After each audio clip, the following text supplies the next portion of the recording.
Elhamdülillahi Rabbil alemin ve salatu ve selamu ala seyyidina ve nebiyyina Ebil Kasımil Mustafa Muhammed ve alihi tayyibine tahirin ve ashabihil muntecebin.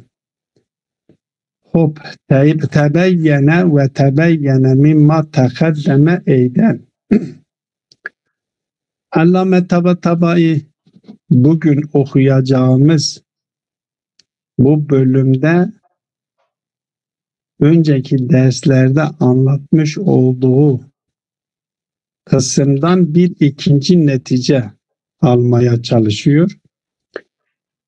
Biz bir önceki derslerde Allame Tabatabai ilmi konu etmişti.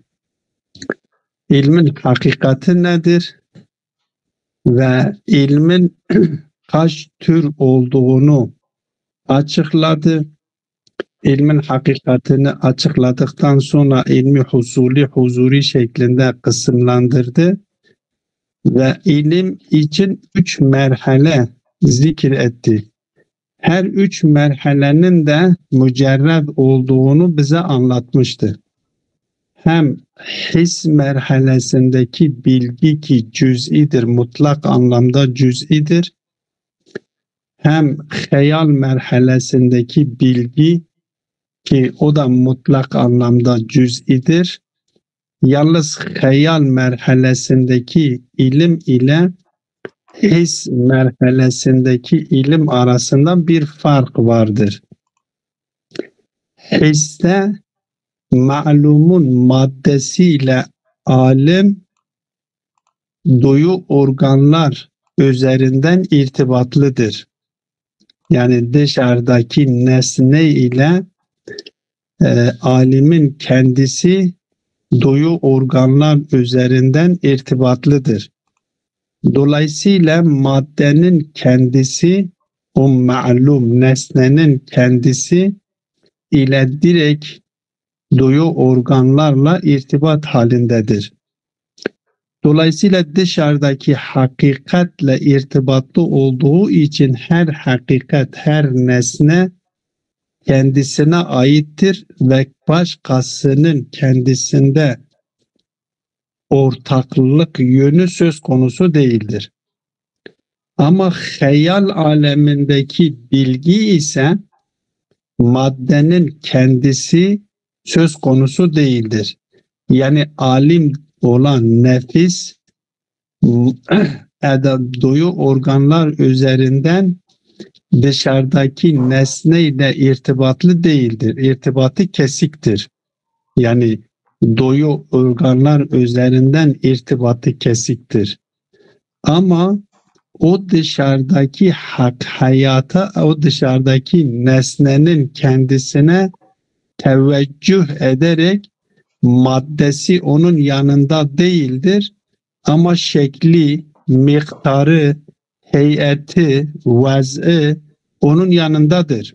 Madde kendisi maddesiyle irtibatlı değildir. Ama onun şekilleri, mesela farz edelim, ben dışarıda bir ağaçla irtibata geçmişim, duyu organlarımla irtibat kurmuşum, o ağacı zihnimde sureti şekillenmiş, gözlerim üzerinden onunla irtibatlıyım. Gözlerimi kapatıyorum veyahut da o ağaçtan uzaklaşıyorum. Ve birkaç ağaç, fark etmiyor, ağaç vardır, taş vardır, duyu organlarla irtibatlı olduğumuz varlıkların hepsi topraktır, ağaçtır, ottur, hayvandır, insandır. Şimdi bunlarla irtibatımı duyu organlar üzerinden saklanılmış olan irtibat kesildikten sonra onu tekrar onun o özelliklerini tasavvur ederek her birisini ayrı ayrı tasavvur edebiliyorum. Bunların arasındaki özellikleri de tasavvur ederek, dikkate alarak külli bir mefhuma gidiyorum. Bunu Allame önceki derslerde ilim üzerinden açıklandı. Bugünkü derste vücudu bima huve vücut olarak Elbette burada vücut bir mahuve vücut dediğim mümkün vücut maksattır. Yani alemler maksattır. Zat-ı Bari Teala bunun dışındadır. O vücudu da kısımlandırıyor. Diyor ki vücut da şey olarak biz kısımlandırmak tecerrüt madde ve maddeden mücerret midir? Maddeden mücerret şekliyle ve maddeden mücerret olmama şekliyle biz kısımlandırdığımız zaman 3 alem söz konusudur. Elbette bazıları alemleri kısımlandırırken birinci merhalede diyorlar ki alemi emir vardır, alemi halk vardır. Alemi emir Allahu Teala'nın emriyle gerçekleşen alemdir. Alemi halk yani mesela alemi emir mücerret varlıkları kapsıyor ve bu 5 duyu organ alanına girmeyen varlıklara alemi emir olarak nitelendiriyorlar. Alemi emir de ki kun denildiği zaman kun feyekun şeklindedir. Ama alemi halkta denildiği zaman 5 duyu organlarımızla irtibatlı olduğumuz alemdir. Burada kun denildiği zaman feyekun değil, seyekun şeklinde oluyor. Yani çünkü madde alemindeki varlıklar tedrici bir şekilde var olduğu için kun denildiği zaman feyekun şeklinde değildir, seyekun şeklinde. Ruh, mesela ruh hakkında Peygamber sallallahu aleyhi ve sellem Peygamber sallallahu aleyhi ve sellem'den soruyorlar. Ruh nedir denildiği zaman diyor ki Allah-u Teala buyuruyor kendilerine de ki ruh nedir? Kulir ruhu min emri Rabbi. Yani Rabbimin emrindendir. Emir orada mücerret olarak şekillenmiş olan varlıkların tamamını kapsayacak mücerret bir varlıktır. Hakikatini siz öyle şey olarak kunhunu eserleri üzerinden hakikatini anlamaya çalışabilirsiniz. Ama ruhun kunhun ne olduğunu siz idrak edemezsiniz. Belki ruhun kendisi de bilginin kendisidir. Allah'ın emridir. Onu siz hakikatini şey yapamazsınız. Dolayısıyla bazıları alemleri taksim ederken alemi emir ve alemi halk şeklinde taksim etmişlerdir. Burada allame geliyor. Elbette irfanda daha farklı hadarat-ı hems şeklinde de kısımlandırmışlar. Biz oraya girmiyoruz. Sadece allame burada insan üzerinden nasıl ki insanda 3 merhale söz konusudur. 3 tür bilgi söz konusudur. Hissi bilgi, hayali bilgi ve akli bilgi şeklinde kısımlandırmış ise diyor vücut alemi de aslında hakikati böyledir. 3 alem söz konusudur. Bir tane alemi maddedir. Alemi madde zaten biz biliyoruz, onunla irtibatlıyız. Kuvvet taşıyan bir alemdir. İstidatlar, potansiyel nitelikli olan bir alemdir. Alemi misal vardır. Yani alemi madde yoktur, kuvve yoktur. Ama şey olarak maddenin eserlerini o hayalda olduğu gibi aynı hayali olan bilgide nasıl biz dedik orada maddenin kendisi söz konusu değildir. His de ma'lumun o nesnenin kendisiyle duyu organlarımız üzerinden irtibatlıyız. O maddenin kendisiyle irtibatlıyız. Cismin kendisiyle irtibatlıyız. Ama hayalde maddenin kendisi yoktur.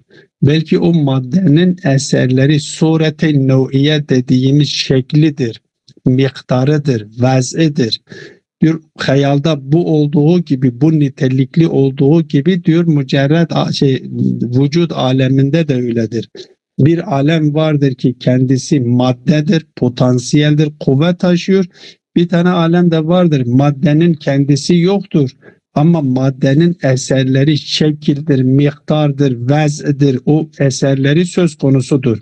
Ve bu alemde de diyorlar ki suret-i nev'iye dediğimiz o sureler nasıl ki hayalda sureler söz konusudur. O alemde de suret-i nev'iye ya suret-i cismaniye orada söz konusudur.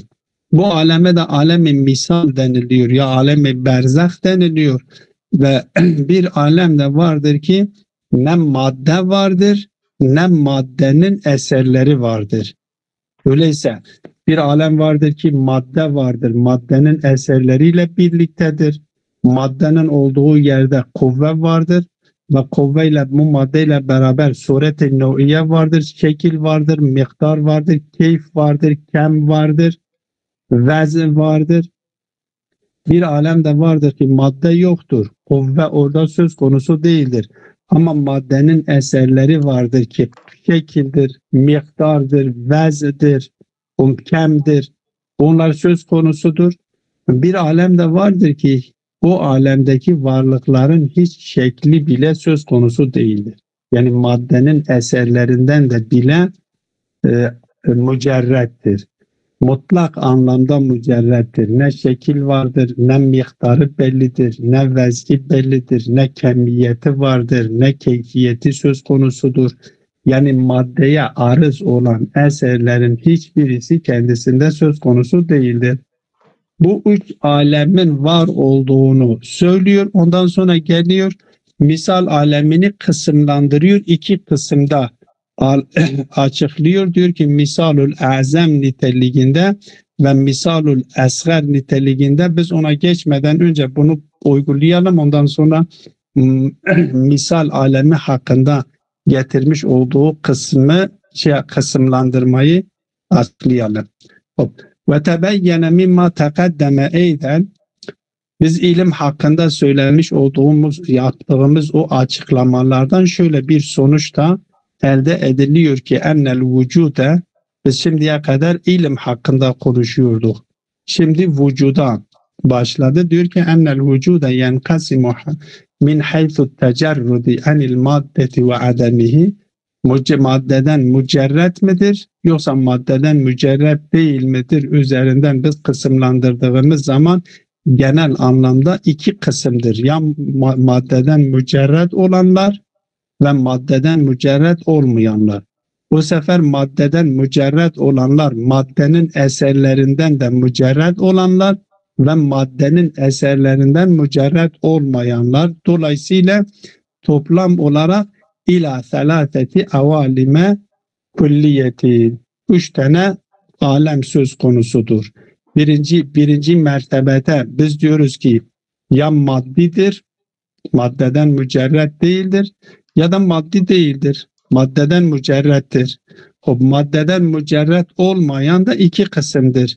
Ya maddenin eserlerini taşıyor ya maddenin eserlerini taşımıyor.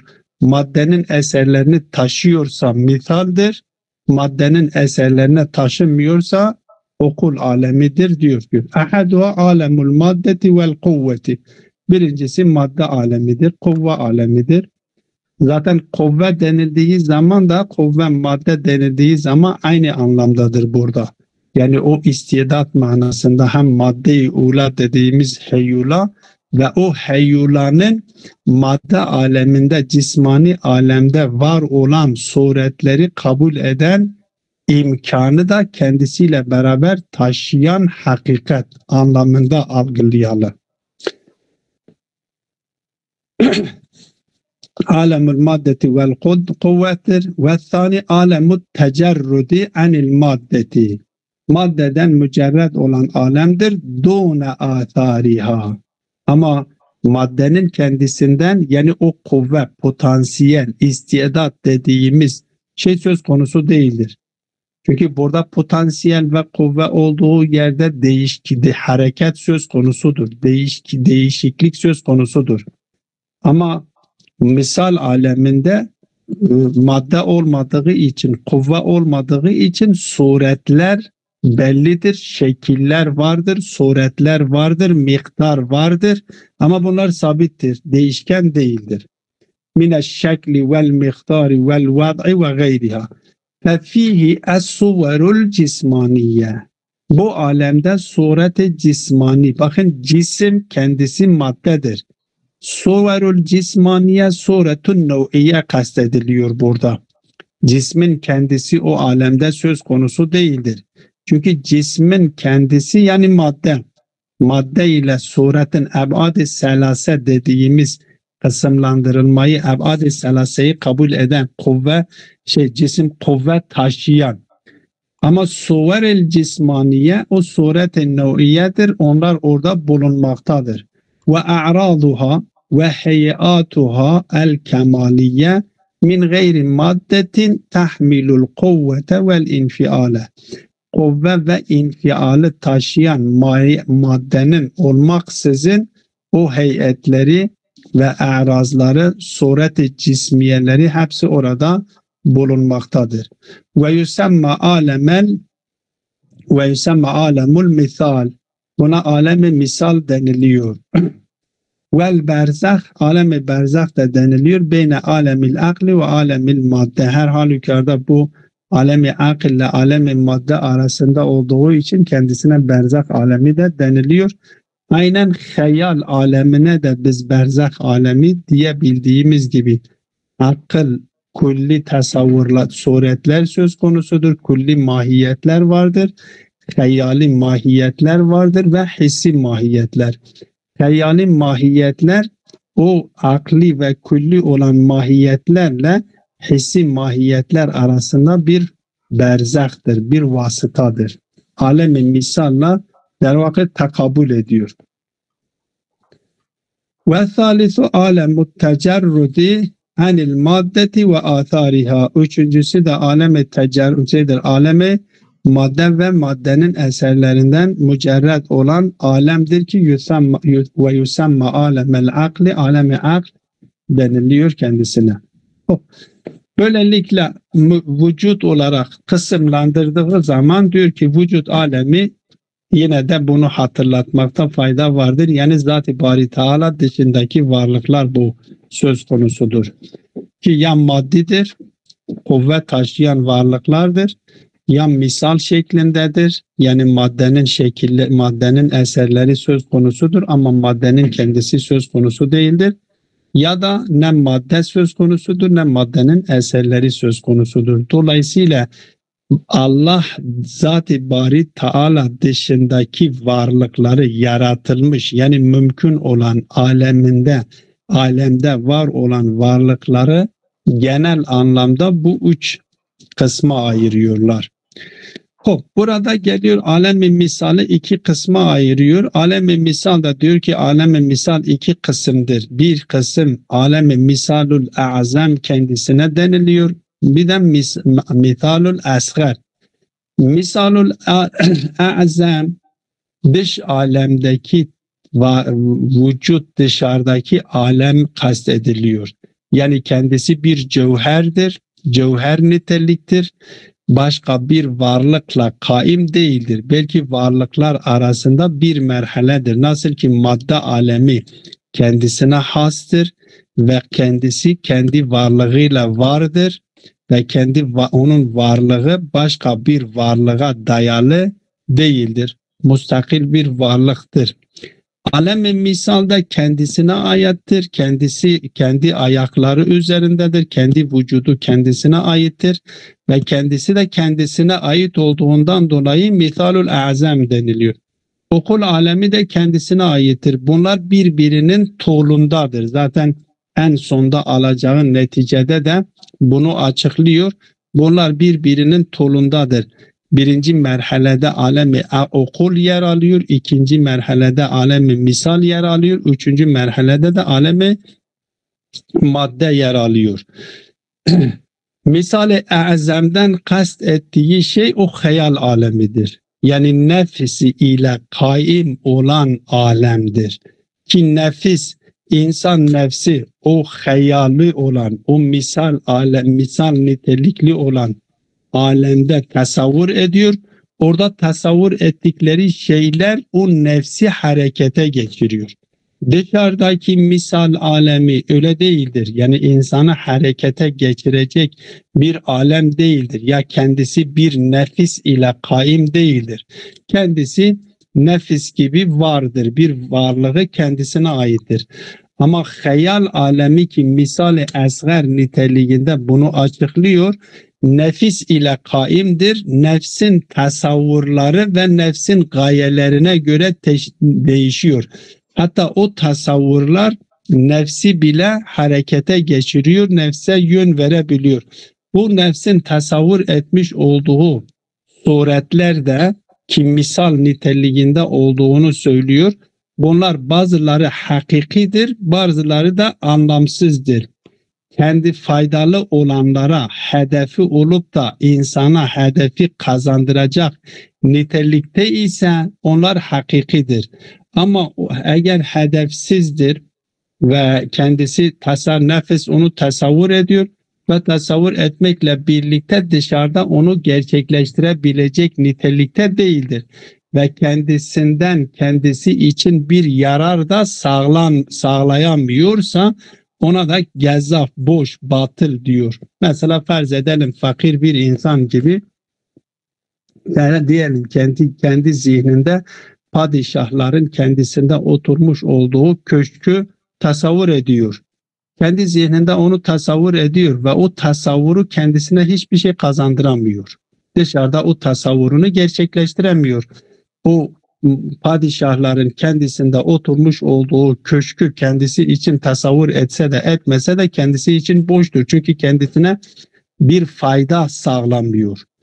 Bu gibi tasavvurlar boş tasavvurlardır. Yahut da mesela farz edelim biz 4 kanatlı insan tasavvur ediyoruz.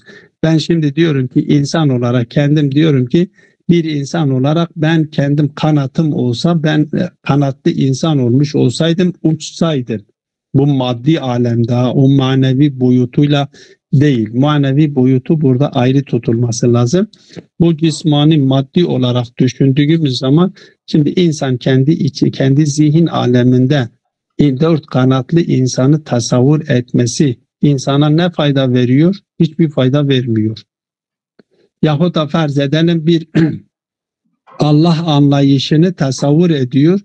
Tasavvur etmiş olduğu, elbette bu konu çok detaylı bir şekilde yapılabilir, üzerinde durulabilir, önemli bir konudur kanatımca. İnsan kendi zihninde bir dini anlayışı oluşturmuş. Kendisinin oluşturmuş olduğu dini anlayış. Bakın biz İslam dininde bizim en temel gayemiz İslam'ın bize ahiretteki saadeti bize kazandırmasıdır. Öyleyse benim tasavvur ettiğim dini anlayışım eğer kıyamet gününde cennetteki ahiretteki saadeti bana kazandıracak nitelikte ise o zaman bu tasavvurum benim için nedir? Haktır. Ve bu tasavvur gerçektir, anlamlıdır. Ama yok, ben zihnimde tasavvur etmiş olduğum dini anlayış ahirette bana hiçbir şey kazandırmıyor. Sadece bu dünyada beni vicdanen rahatlatacak nitelikte ise diyor ki bu boştur. Dolayısıyla bu misali esgar nefis ile kaimdir. Ve nefis ile kaim olan bu misali esgerde iki şekilde tasavvur söz konusudur. Bir tasavvur vardır ki haktır. O tasavvur eden yani nefis için bir fayda sağlayabilecek niteliktedir. Bir de vardır ki fayda sağlamayacak nitelikteki tasavvurlardır. O o tasavvurlardan beklediği hedefi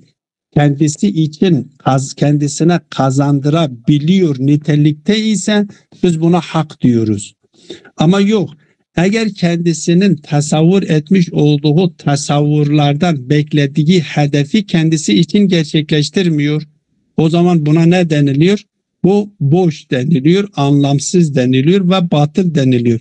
Hatta şayet bu bağlamda biz Allah-u Teala ayet-i kerimede işaret ettiği gibi diyor ki bir ayet-i kerimede Peygamber sallallahu aleyhi ve sellem şöyle buyuruyor: ve zerillezine tehadu dinehum la'iben ve lahva.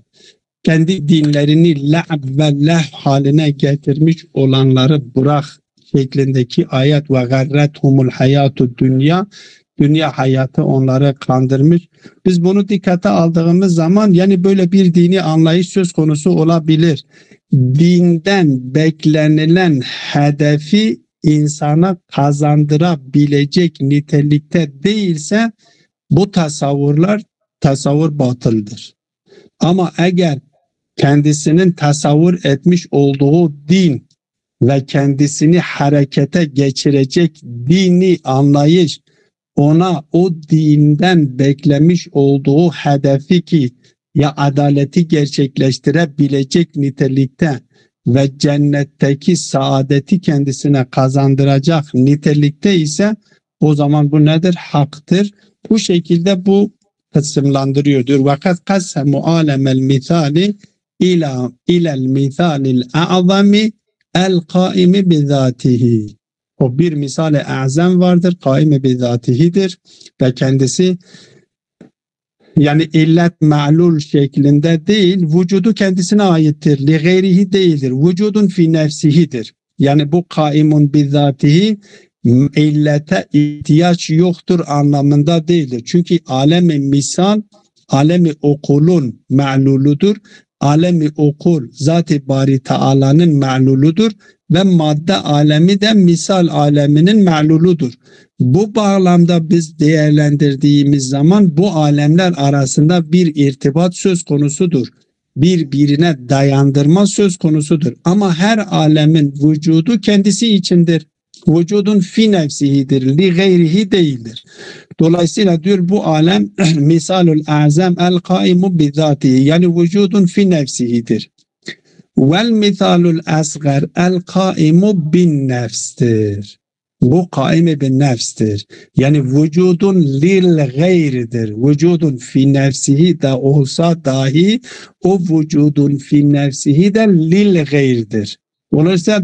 Dolayısıyla diyor ki kaimun bin nefstir. Yani insan nefsiyle kaimdir ki hayaldir. Ellezî tetesarrafu fihi en nefsu keyfe teşâ'u bihasebi devâ'il muhtelifeti el hakkati vel cafzafiyeti. Ki nefis onda tasarruf ediyor istediği şekilde. Yani nefisteki meydana gelen güdüler, nefsin güdülerine göre, nefsin ondan beklediği beklentiye göre, kendisinden hedeflediği hedefe göre ne yapıyor? Onlar hak da olabilir ve cezafiye de yani gezaf, batıl, boş da olabilir. Ama nefis onlarda istediği şekilde hatta onlar bile nefsi yönlendirebiliyor. Çünkü nefis onlardan bir hedef bekliyor ve beklediği hedefi gerçekleştiriyor diye onları gerçekleştirmeye çalışıyor. Tabii eğer o beklediği hedefi kendisi için gerçekleştirebiliyorsa o zaman bunlara nedir? Bu bu şeyler, bu misal alemindeki bu tasavvurlar hakka olmuş oluyor, haktır. Ama yok eğer kendisinden beklenilen hedefi gerçekleştirecek nitelikte değilse o gezaftır, boştur. Parçada gezaf deniliyor. Çünkü zaten Arapçada aslında cezaf kelimesi parça bir kelimedir. Arapça bir kelime değildir. Gezaf manasındadır. Arapçada ge olmadığı için cezaf deniliyor. Mesela gorgandır aslında. Curcan ama curcan deniliyor. Dolayısıyla cezafiye yani aslında farsça bir kelimedir. فَتَأْتِ اَحْيَانًا بِسُورَةٍ حَقَّةٍ صَالِحَةٍ وَاَحْيَانًا بِسُورَةٍ جَزَافِيَّةٍ تَعْبَثُ بِهَا. Bu nefis bu suretleri tasavvur ediyor. İşaret ettiğim gibi hem din hakkında biz bunu yapabiliriz. Bu geniş bir alandır. Bunu değerlendirebiliriz, tahlil edebiliriz. 4 kanatlı insan tasavvur ediyorum. O 4 kanatlı insanı tasavvur ederek ne yapmış oluyorum? Hiçbir şey bana kendime kazandırmıyorum. Ama bir şey vardır, mesela bir mühendisi ne yapıyor? Kendisi kendi için bir ev tasarlıyor. Zihninde ev tasarlıyor ve dışarıda o evi gerçekleştiriyor ve o evi gerçekleştirerek o evde sığınıyor. Orada ne yapıyor? İstirahat ediyor. Orada kendisini güvence altına alıyor. Bu tasavvur haktır. Çünkü bu tasavvurdan beklemiş olduğu hedefi kendisi için gerçekleştiriyor. Ama dört kanatlı insan sadece onunla kendi vaktini geçirmektir. Başka bir şey değildir. Yahut da dinde, bu batıl dinler hepsi öyledir. Dini anlayışlar bir şekilde kendilerini oyalıyorlar. Bunun için Allahu Teala ayeti kerimede buyuruyor: "Zerillezine tehadu dinehum laiben ve lehven." Elbette dini nasıl la'b ve lehv haline getirmesi de o da ayrıyeten kendisi üzerinde durulması gerekiyor. Hop. Sonuç olarak bu alemlerin arasındaki tertibi açıklıyor. Birinci merhalede, en üst merhalede ve mebdeul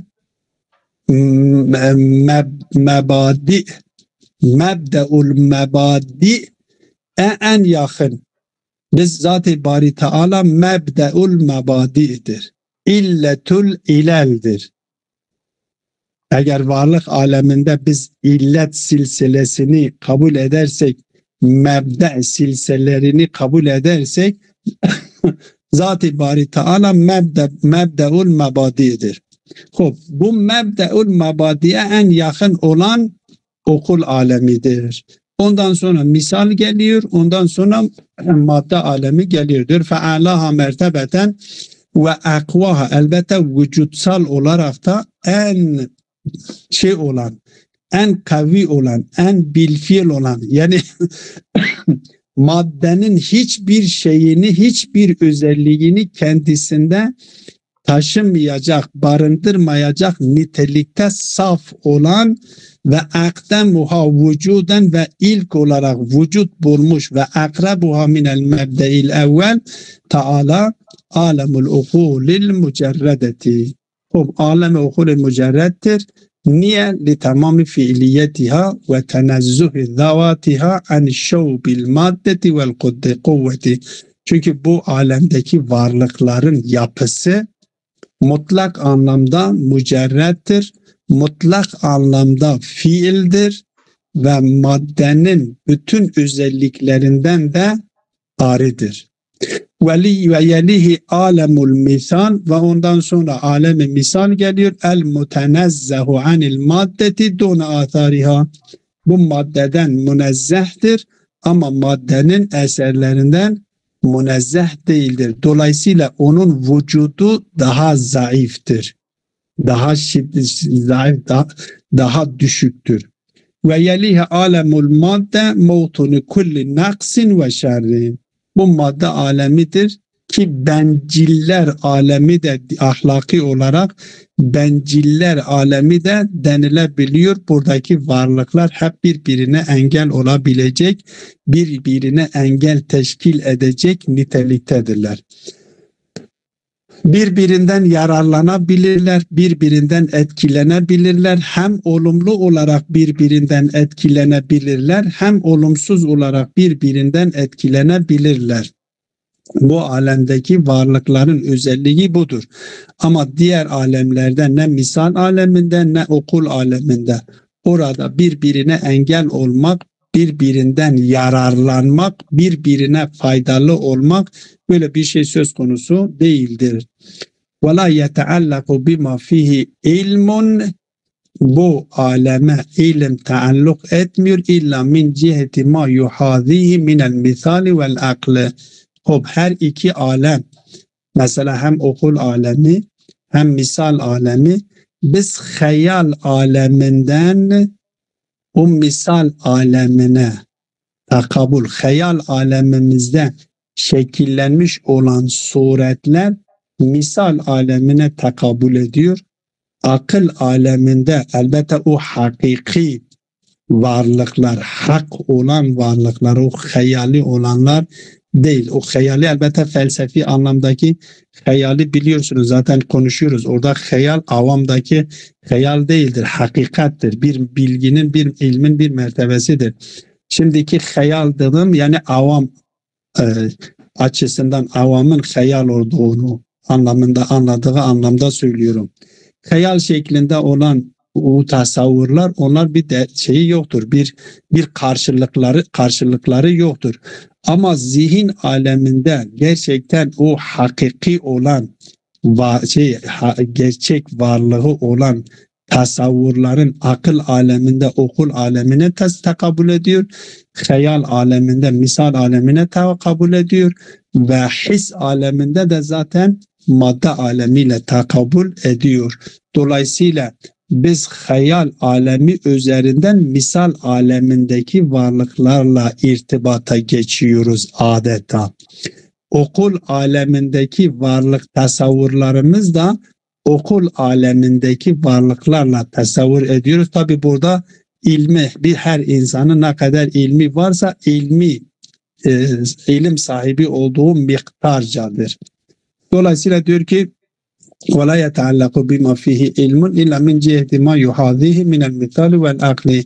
O akılda tasavvur etmiş olanla takabül eden yahut da misal aleminde, misal hayal aleminde tasavvur ettiğimiz orada takabül ederek onlar hakkında bilgi edinebiliyoruz. Yoksa öyle, tabi bu şey olarak öyledir, felsefi olarak, akli olarak öyledir.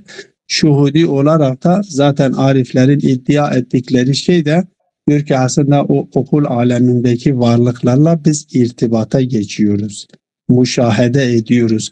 Artık bu ne kadar doğrudur onu biz bilemiyoruz. Onlar kendileri delil getirmeleri gerekiyor. Delil getirmedikleri sürece biz onlardan onu kabul etme mecburiyetinde değiliz. Böylelikle ilim alemiyle insandaki o merhale aslında bir anlamda da nefsin merhaleleridir. O nefsin merhaleleriyle dışarıdaki dış alemleri birbiriyle mukayese etti.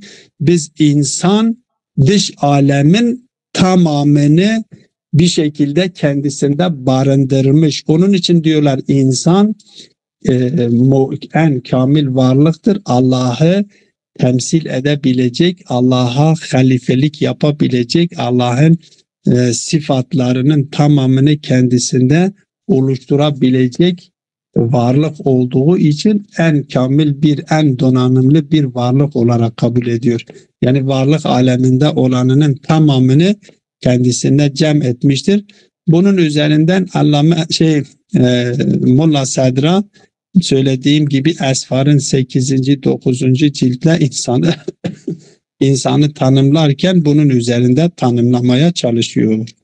Ve sallallahu ala Muhammedin ve alihi tayyibin tahirin.